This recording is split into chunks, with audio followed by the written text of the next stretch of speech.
പശ്ചിമേഷ്യൻ സംഘർഷത്തെ തുടരുമ്പോൾ ഇന്ത്യൻ ഓഹരി വിപണി 10 മാസത്തെ ഏറ്റവും താഴ്ന്ന നിലയിൽ. എണ്ണവില കുതിച്ചുയർന്നതിനെ തുടർന്ന് BSE സെൻസെക്സും നിഫ്റ്റിയും 3% ഇടിച്ചു. സംഘർഷം തുടരുമ്പോഴും സ്വർണ്ണവിലയ്ക്കൊപ്പം രൂപയും താഴ്ന്നു തന്നെ. ഡോളറിനെതിരെ 46 പൈസയുടെ നഷ്ടത്തോടെ 92.28 എന്ന നിലയിലാണ് രൂപ.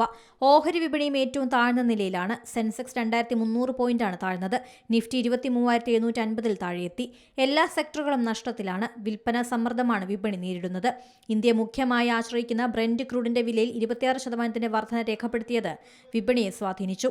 നിലവിൽ ബാരലിന് $114 മുകളിലാണ് ബ്രെന്റ് ക്രൂഡ് വില. 2022 ശേഷമുള്ള ഏറ്റവും ഉയർന്ന നിലവാരമാണ്. ഏഷ്യൻ വിപണികൾ നഷ്ടം നേരിട്ടതും ഇന്ത്യൻ വിപണിയിൽ പ്രതിഫലിച്ചു. കഴിഞ്ഞ ദിവസം അമേരിക്കൻ വിപണി നഷ്ടത്തിലാണ് വ്യാപാരം അവസാനിച്ചത്. വിദേശ നിക്ഷേപത്തിന് പുറത്തേക്കുള്ള ഒഴുക്കിനെ തുടർന്ന് രൂപ കൂപ്പുകുത്തിയതും വിപണിയിൽ പ്രതിഫലിച്ചു. Business desk Zee Malayalam news. ഏറ്റവും പുതിയ വാർത്തകളും വിശേഷങ്ങളും വിരൽത്തുമ്പിലറിയാൻ സീ മലയാളം ന്യൂസ് എല്ലാ ഡിജിറ്റൽ പ്ലാറ്റ്ഫോമുകളിലും ലഭ്യം.